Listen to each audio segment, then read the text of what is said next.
Hi there, Victor Pross speaking to you, anarchist artist. Okay, quick little video today to discuss this whole conception of loving your country but not your government. That's become kind of like a common bromide that I've heard in a few scattered places throughout the years. You know, oh, I don't like my government, but I love my country though. I'm proud to be fill in the blanks, right? You know, Canadian. I'm proud to be a Canadian. I'm proud to be an American. I don't care for my government, but I love my country. It's kind of a common bromide, you know, and I just, I'm starting to, it's something that's even surfacing more to the top these days, most especially when people who are not necessarily in the know but have a sneaky suspicion, a certain feeling of uneasiness and apprehension that there's something terribly wrong with the world today, or their country, that their political leaders are being questioned more and more. Okay, the entire social paradigm, the entire political paradigm rather, is starting to be questioned, and there's definite winds of unrest taking place. You can just feel it.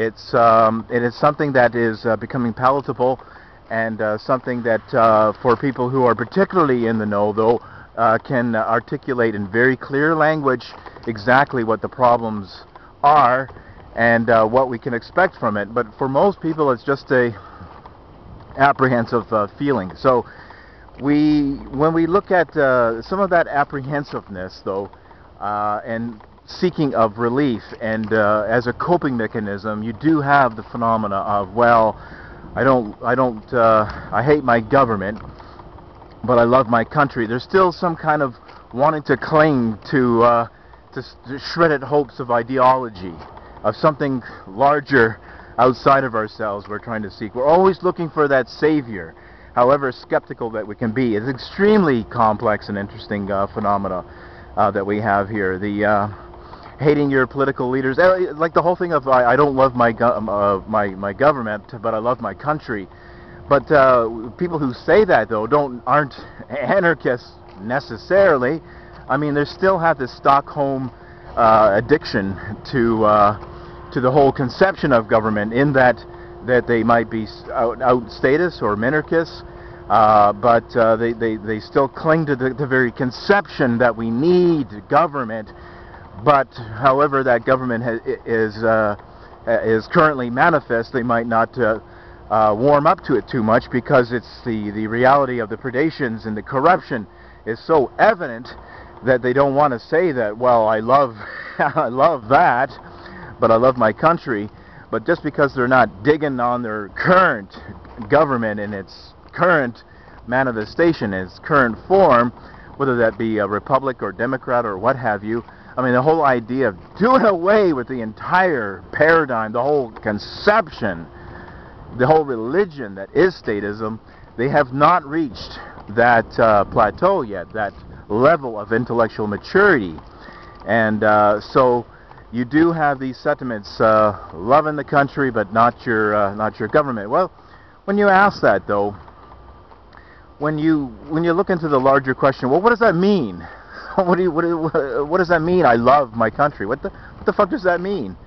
When you look at if you speak in terms of like strict empirical facts and stripping it of all romantic jargon, what is a country other than a large geographical slice of dirt, right? I mean, so what does that mean? I love my country. So people do bring it around to saying that, well, I love it because of the freedoms that it allows us. Well, what does it mean, that the freedoms that it allows you? What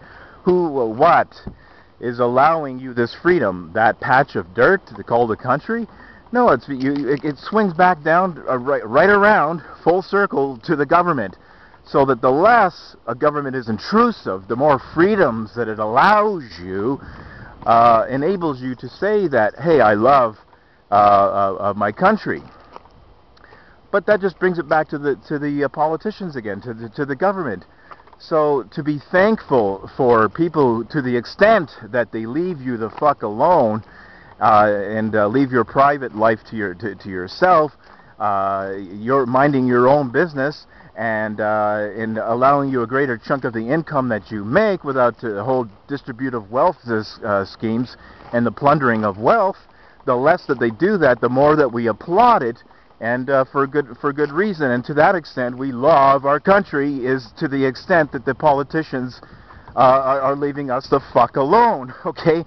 But you can hear the slave language, though, in that. Like, yeah, I love my country for the freedoms that it allows me. Can you imagine?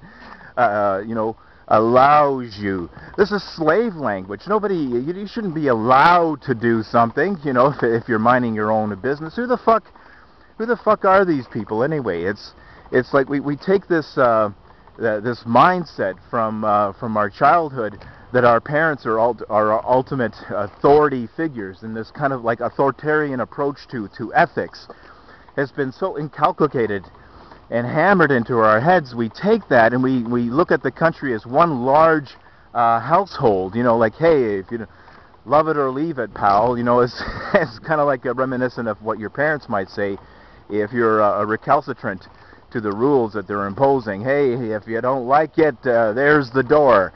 And that's where you have that whole love it or leave it, pal. The whole fucking country is a household, and the ruling elite, the fathers, the founding fathers, are the parental figures. It's a reciprocal relationship, and very psychologically revealing when you get down to it. But this whole thing of like loving the country, though, like, it really is a meaningless phrase, though, when you just look at it empirically and strip it of all of its patriotism and romanticism and twisting and the obfuscation and the corruption of concepts and philosophy. You look at it just as a straight statement: love my country. A country is nothing more than a geographical area, a slice of a geographical area. That's all it is, a slice of dirt.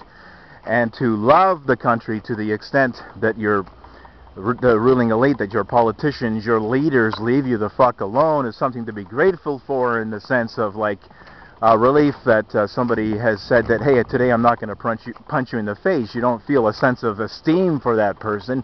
You don't salute them, for God's sakes. You're just kind of relief that, okay, psycho, so happy to hear you're going to leave me the fuck alone. So that's really is the kind of like disdain and contempt that we should show to our political leaders. It's kind of like the less the more freedoms they purport to offer and actually enact and do grant, is the same extent that we're to be thankful for. Hey, psychos, thank you. Okay, yeah, that's right. Fuck off. Fuck off. And one of the most degrading things that we can do to ourselves is to give any kind of credence to this premise that the government or the state gives you your freedoms. Nobody can give you your freedom. Let me repeat that again. This is very important. Nobody can give you your freedom. All they can do is infringe your freedom. Infringe. Your freedoms are a birthright. You're born free. You are born into this world a autonomous individual, and to the extent that people trespass against your sovereign individual inalienable rights, call it what you like, as soon as somebody trespasses upon that, which only can be done, a violation of rights can only be done through physical violence or the threat thereof, is to snap in half any kind of discussion of morality whatsoever. Once you sever and transgress against the non-aggression principle, there is no discussion of ethics whatsoever. I absolutely agree with Ayn Rand that morality ends where a gun begins. So you are born. When you are born, you're already free. You're already free. It is a birthright. Okay, this I guess is a natural approach to rights, and I'm okay with that. And so this whole thing of like loving your country, if you really look at the phrase and kind of like examine it and catch yourself of where you're drawing it back to when you say that you love your country, you're really talking about you love your country because the politicians, as compared to other countries, are not as draconian and tyrannical. That's something that could change, of course, but in the meantime, to be thankful for that is nothing to be thankful for in a true positive sense of esteem and something to be proud of. It's something, like I say, if a psycho that you know to be a psycho and you come across his path in some unfortunate set of circumstances, but he says specifically to you, hey, I'm going to leave you alone, well, certainly it is relief. Thank you, psycho. Okay, bye. In that sense, that's an appropriate emotional response. But to fucking salute and cheer and throw parades and confetti and blow up helium balloons, I mean, give me a fucking break. Love your country, hate your government. Think about it. Victor Pross signing out right now. Thank you for listening in. Pop goes the culture.